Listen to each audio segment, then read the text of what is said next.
The stars looked different from the observation deck of the Earth exploration vessel Horizon *. Captain Frank Daniels stood with his hands behind his back, watching as the massive alien ship approached.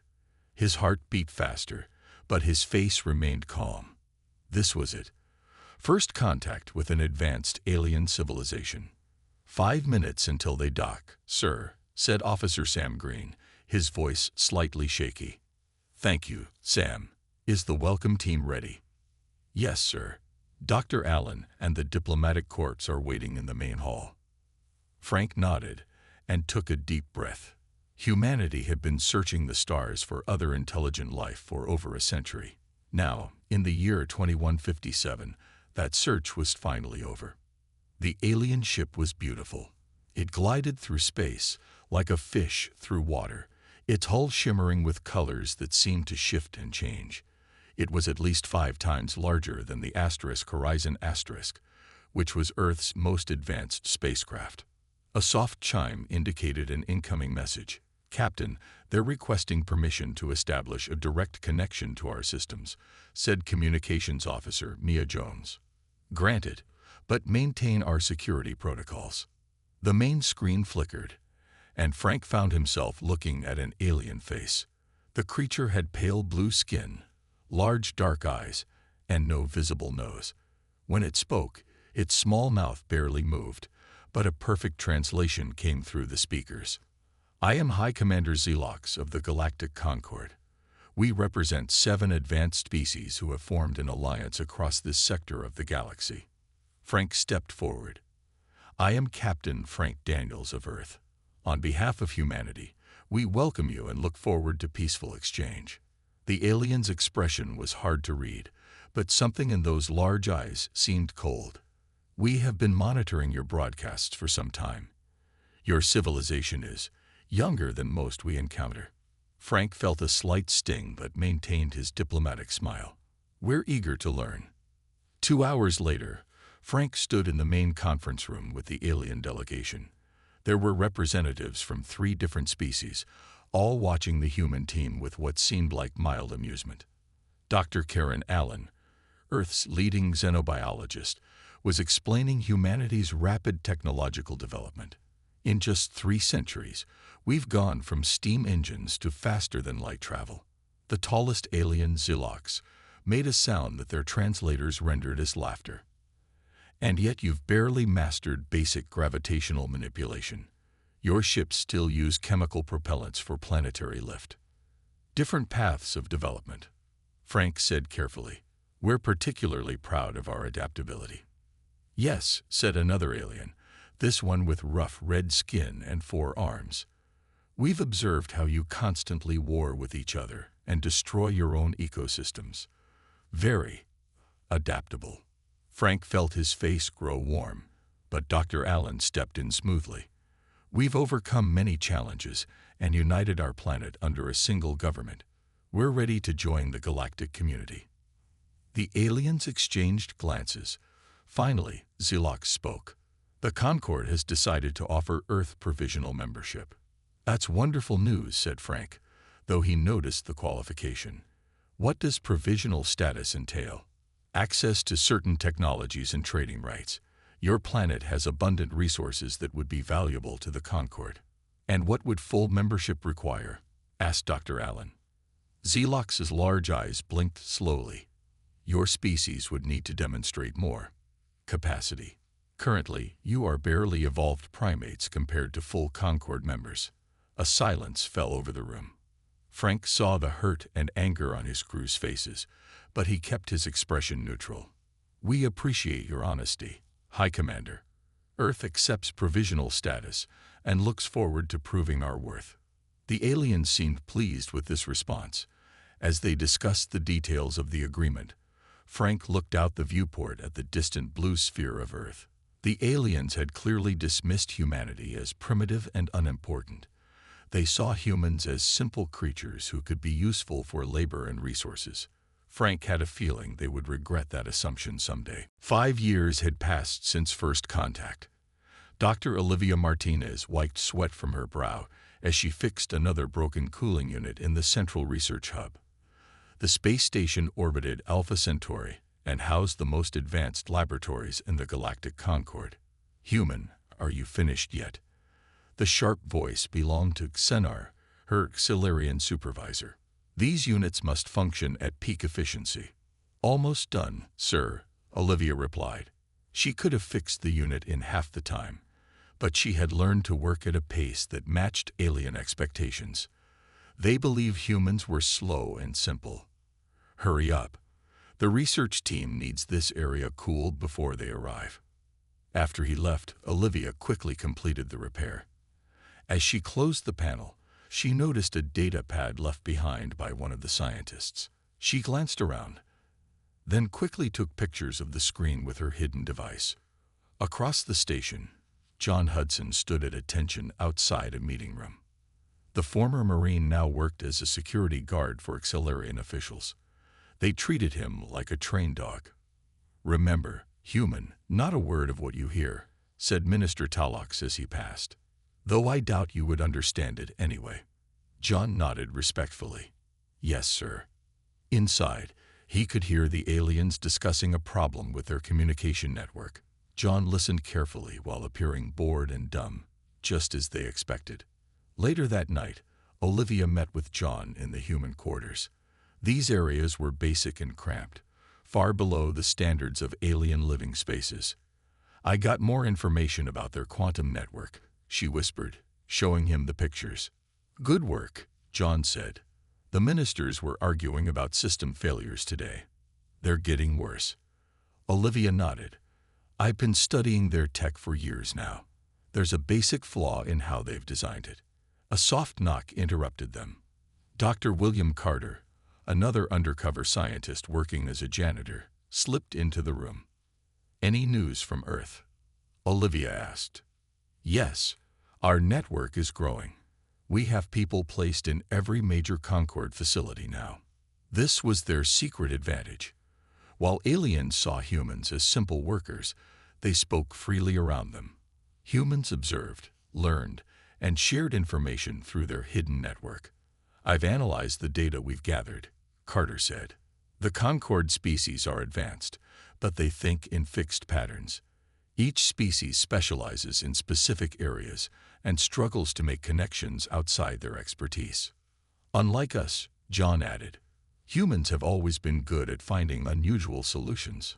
The next day, Olivia was cleaning equipment in the main lab when she overheard two Xilarian scientists. "The fluctuations in the network are increasing," said the first one. "We've applied the standard corrections, but they're not working." "The High Council refuses to acknowledge the problem," replied the second. "They say our algorithms are perfect." Olivia kept her head down, but her mind was racing. She had seen enough of their system to understand what was happening. The Concord's entire communication network was built on unstable quantum algorithms. Their rigid thinking prevented them from seeing the obvious flaws. That evening, Lisa Nguyen joined their secret meeting. As an administrative assistant to a Concord minister, she had access to high-level information. "They're ignoring the warning signs," Lisa reported. "The system has been showing instabilities for months, but they keep applying the same failed solutions." Olivia brought up a diagram she had created. "The entire network could collapse if they don't make fundamental changes."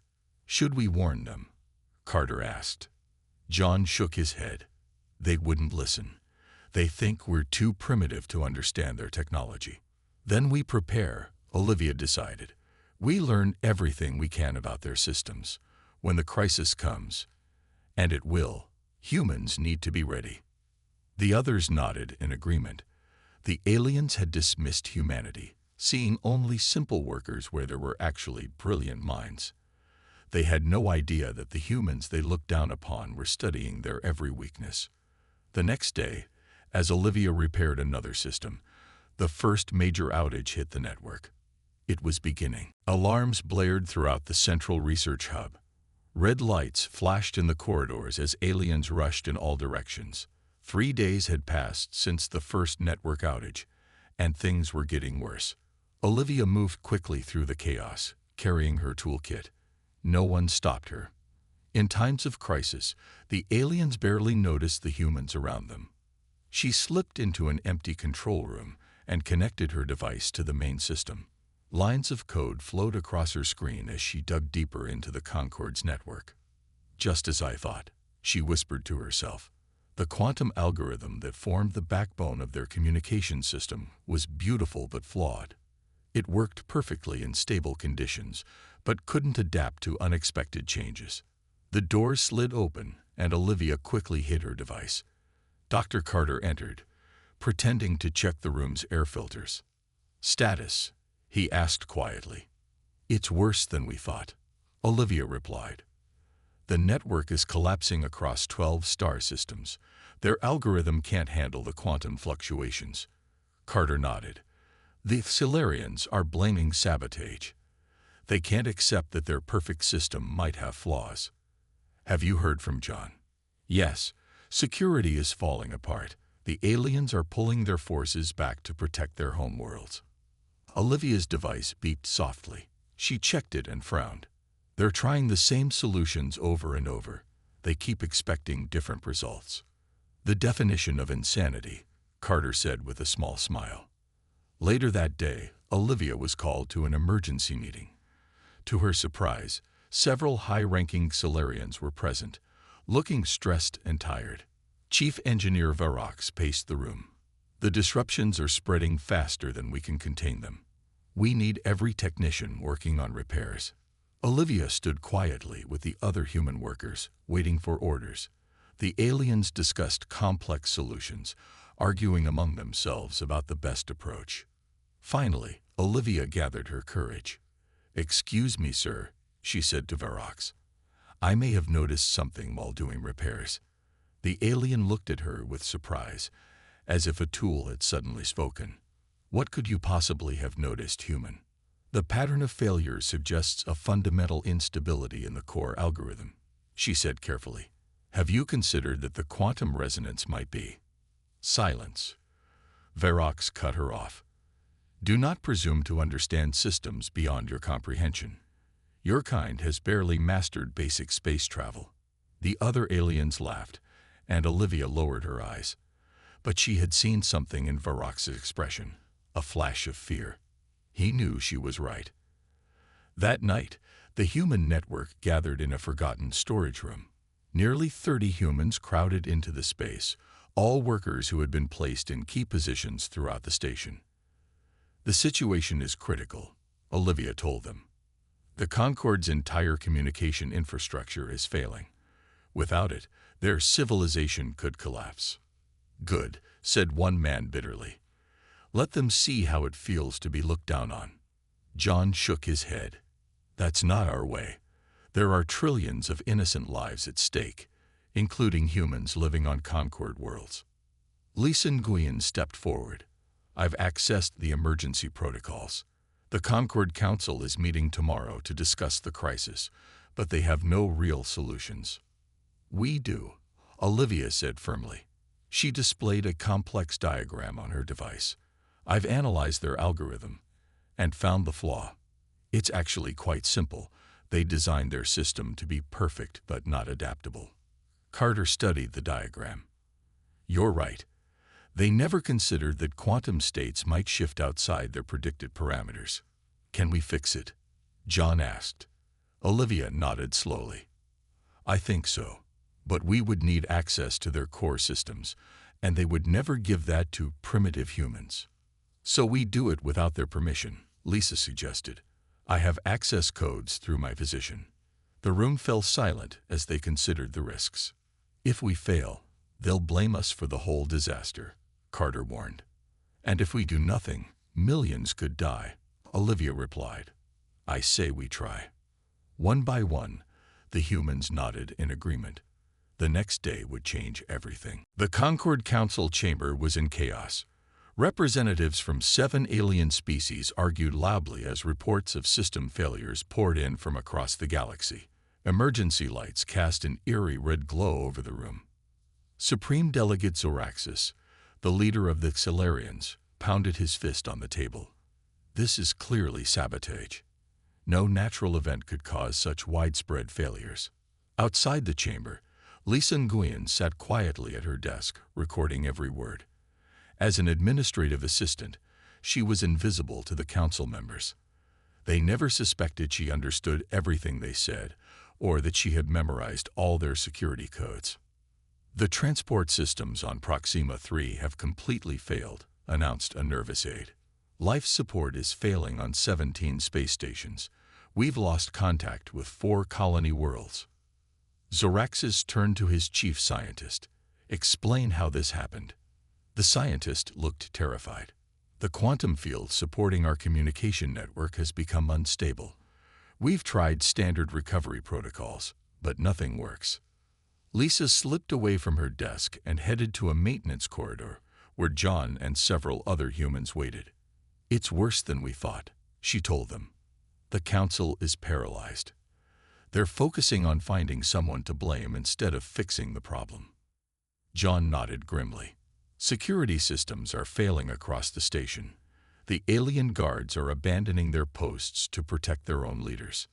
Meanwhile, in a restricted section of the station, Olivia and Carter worked quickly. They had used Lisa's access codes to enter the main control hub for the quantum network. The room was deserted.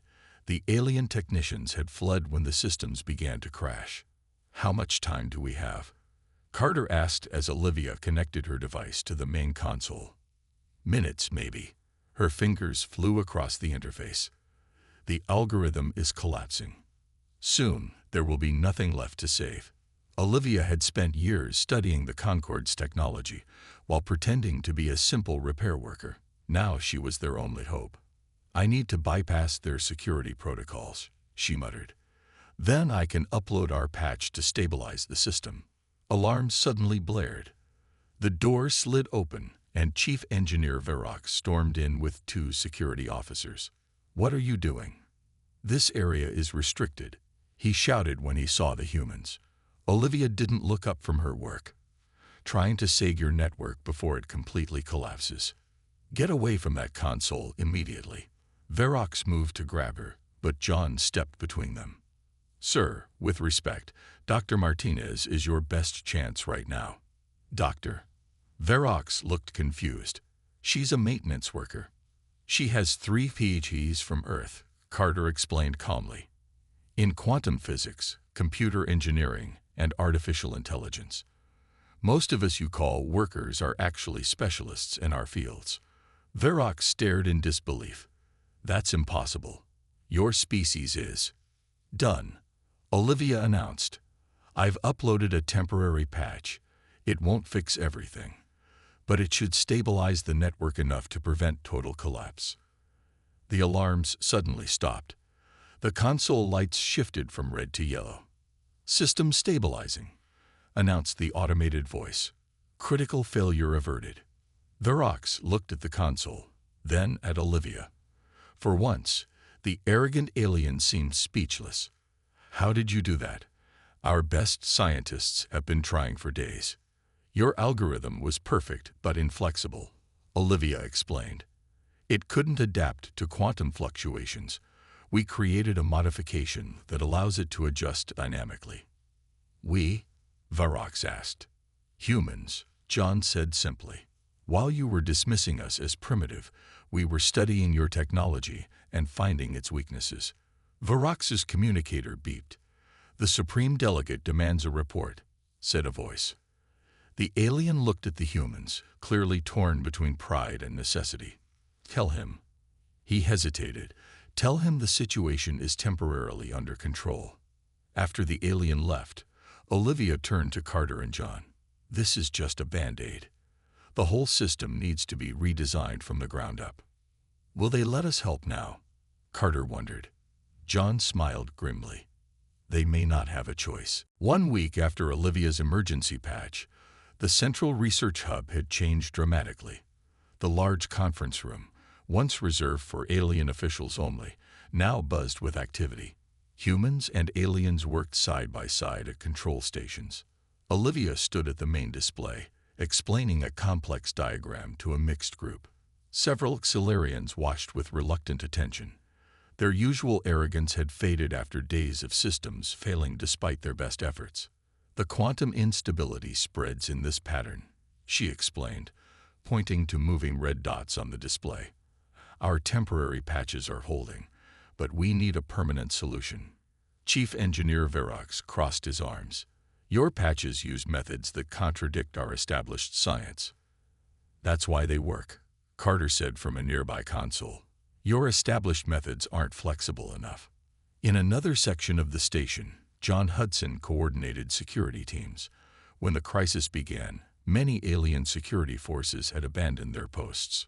John had organized human security personnel to fill the gaps, protecting critical systems and evacuation routes. Team 3, check the life support systems on Level 4, he ordered through his communicator. Team 7, assist with evacuation in the East Quadrant. The aliens had given him emergency authority over all security operations, something unthinkable just days ago. Lisa Nguyen hurried into the room, carrying several data pads. As the crisis worsened, she had become the unofficial liaison between humans and the Concord Council. The Council is meeting again, she told John. Supreme Delegate Zoraxis is still refusing to acknowledge our contributions publicly. John shook his head. Pride before survival. How are the evacuation efforts going? We've moved most civilians to secure areas, Lisa replied. But there's another problem. The food distribution system is failing on 3 major colony worlds. Let me guess, they want our help with that too. Lisa nodded. Humans are the only ones with experience in manual farming and food distribution. The aliens have relied on automated systems for centuries. Across the station, in the council chamber, the atmosphere was tense. Supreme Delegate Zoraxis faced growing opposition from other species representatives. The humans have proven valuable during this emergency, said the Tellurian ambassador, his green scales shimmering under the lights. We should reconsider their status in the Concord. A temporary crisis does not change biological facts, Zoraxis replied coldly. Humans remain primitive compared to our advanced species. The chamber doors opened, and Olivia entered with Verox. The council members stared in surprise. Humans were not allowed in council meetings. Forgive the interruption, Verox said, but Dr. Martinez has critical information about the network failures. Doctor, Zoraxis repeated with disbelief. Olivia stepped forward confidently. Supreme Delegate, I've completed my analysis of the quantum communication network. The fundamental flaw affects not just communications, but all systems that use the same algorithm. She displayed a holographic model that showed cascading failures spreading across the galaxy. Within 2 weeks, life support will fail on most space stations. Within a month, food production and distribution will collapse.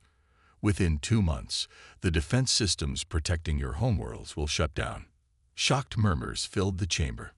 This is absurd, Zoraxis said, but his voice lacked conviction.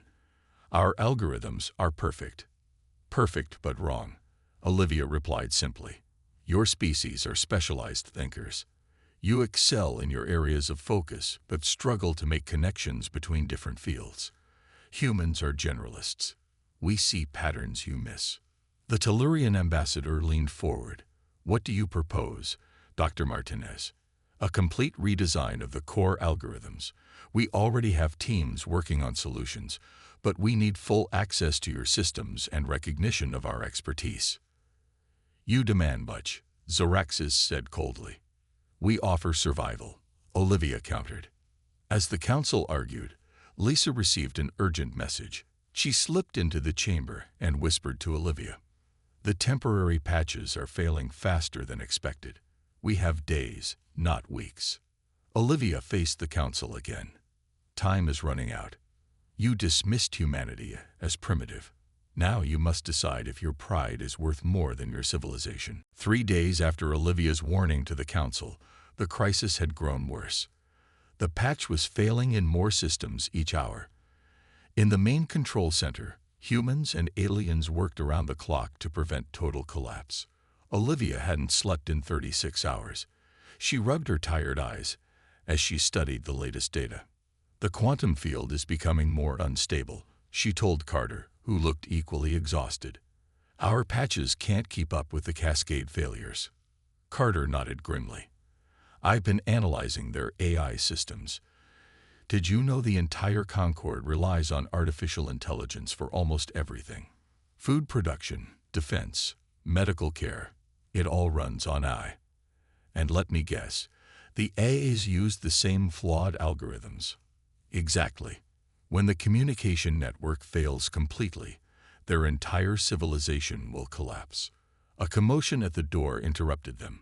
Supreme Delegate Zoraxis entered with several Xilarian officials.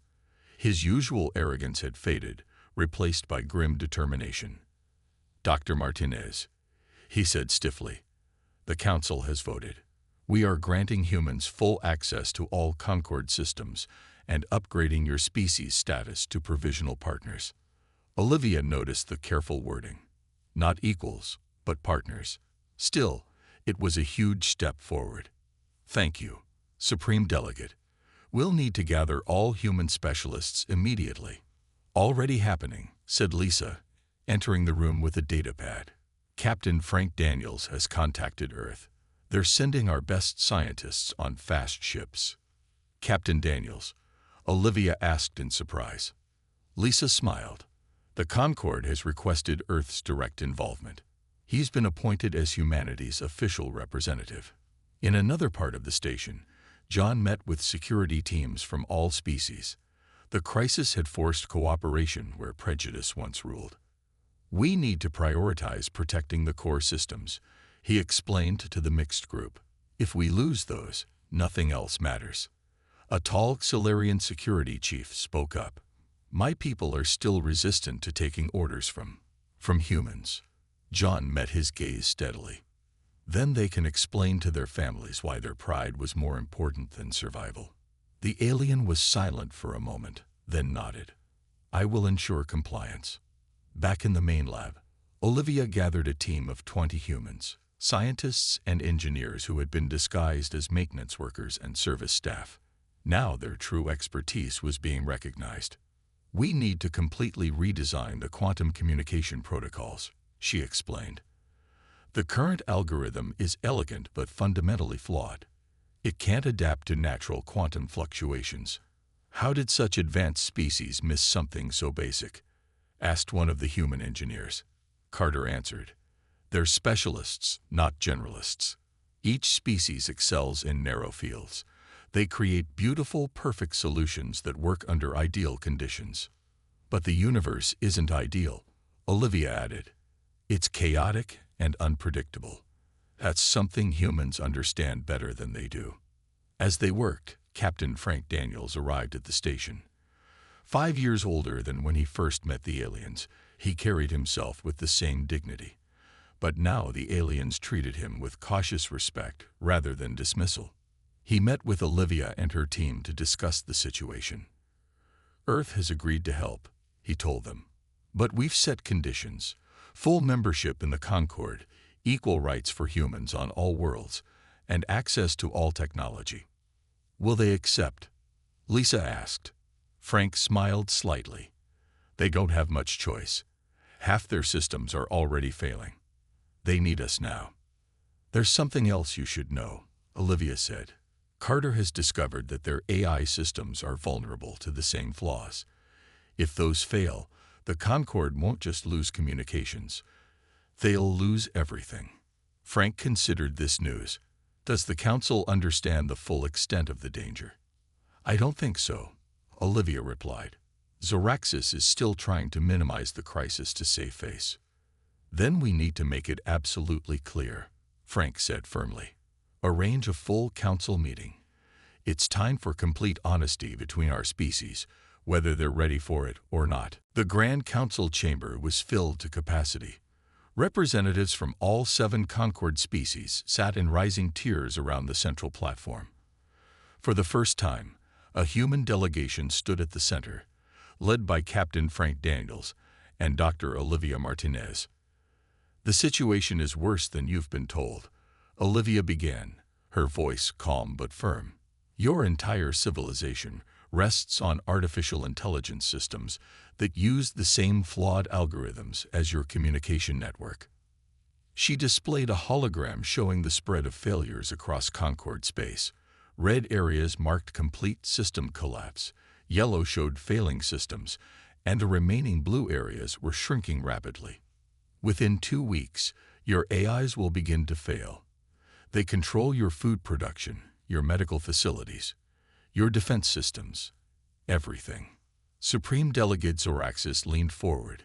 If this is true, why did your people wait until now to tell us? Frank stepped forward. We discovered it only recently. But you must understand something important. For 5 years, you've treated humans as inferiors, barely worth your notice. Many of us tried to warn you about problems we saw, but you dismissed our concerns. Murmurs spread through the chamber. The Tellurian ambassador, more sympathetic to humans than most, spoke up. What do you propose as a solution? Olivia activated another display. We need to completely redesign your core algorithms. Not just patch them, replace them. Our team has developed a new approach that builds in flexibility and adaptability. Replace algorithms that have served us for centuries. A Xelarian scientist protested. Impossible. Your algorithms are perfect for a perfect universe, Carter explained from beside Olivia. But the universe isn't perfect. It's chaotic and constantly changing. Human minds understand this better than your specialized thinking does. The chamber erupted in angry shouts and arguments. Zoraxis pounded his hand for order. Enough. Dr. Martinez, what exactly do you require to implement this solution? 3 things, Olivia said. First, complete access to all AI cores across the Concord. Second, authority to implement changes without interference. Third, recognition of humans as full equals in the Concord, with all rights and privileges. Silence fell over the chamber. The third demand was clearly the most difficult for the aliens to accept. This is extortion, Zoraxis said coldly. You would hold our civilization hostage to force political change. Frank shook his head. This is reality, Supreme Delegate. We cannot work effectively as second-class citizens. And frankly, your civilization is already hostage, not to us, but to your own pride. Before Zoraxis could respond, alarms blared throughout the station. Lisa rushed into the chamber. The main AI core on Celarius Prime has failed completely, she announced. Life support systems are shutting down across the capital city. Millions are at risk. The chamber erupted in panic. Zoraxis looked stunned. How long do they have? He asked quietly. Hours, maybe less, Olivia answered. We need to decide now. The Tellurian ambassador stood. I propose we accept the humans' terms immediately. My species votes yes. One by one, representatives from other species stood to agree. Only the Xelarians remained hesitant.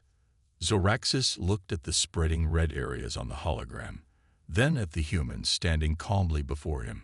For 5 years, his people had dismissed these beings as barely evolved primates. Now the future of the Concord rested in their hands. The Xelarian Empire, he began, his voice strained, conditionally accepts these terms, pending final approval from our sovereign. There's no time for conditions, Frank said firmly. You must decide now. Full partnership, or we each face the crisis alone. The chamber fell silent as everyone waited. John Hudson and his security teams stood ready near the doors, controlling access as alien officials came and went with urgent reports. Finally, Zoraxis nodded once. Agreed. Humans will be granted full membership and equal status within the Concord. Now save my people if you can. Frank turned to Olivia. You have authority. What's our first move? Olivia was already heading for the door. Get me to the nearest transport. I need to reach Celarius Prime before those life support systems fail completely. 1 year later, Captain Frank Daniels stood at the observation window of the newly built Cooperative Research Center. The massive space station orbited Earth, a symbol of the new relationship between humans and the Concord species. "Quite a view," said a voice behind him. Frank turned to see Supreme Delegate Zoraxis approaching. The Exilarian leader looked different now. Humbler, perhaps. "It reminds me of our first meeting," Frank replied, "though much has changed since then." Zoraxis nodded. "Indeed, my people were wrong about humanity. A difficult truth to accept, but an important one.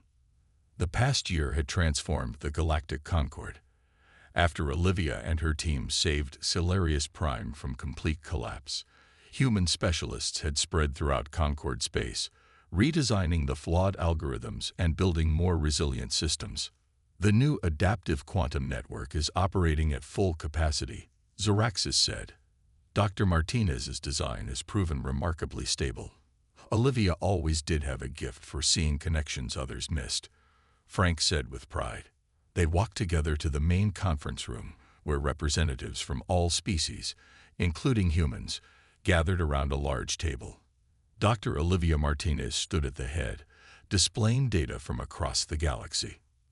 "The transition is 97% complete," she reported.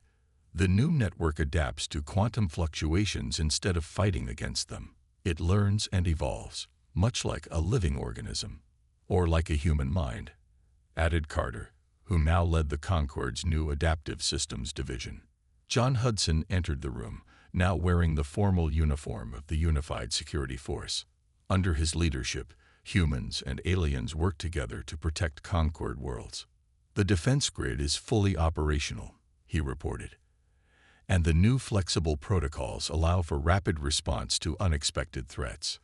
Lisa Nguyen, recently appointed as Earth's ambassador to the Concord, smiled at the progress report. "We've come a long way in a year." Not all changes had been smooth.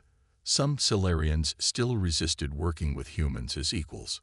A small faction had broken away, clinging to their old systems and old prejudices, but their isolation had only led to technological stagnation. After the meeting, Olivia joined Frank at the observation window. "We're receiving signals from a new civilization at the edge of explored space," she told him. "The Council wants you to lead the first contact mission." Frank raised an eyebrow. "Me?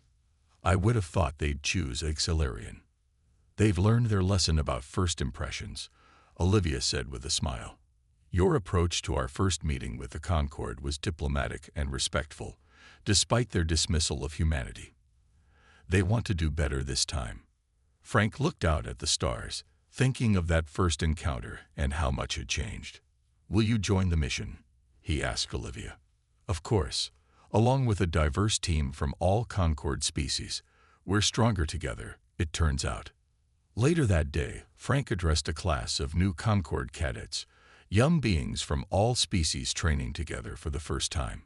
"The greatest strength isn't in perfect systems or advanced technology," he told them.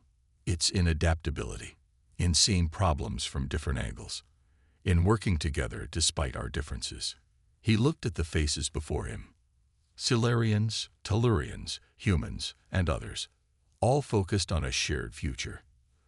A year ago, the Concord dismissed humanity as primitive.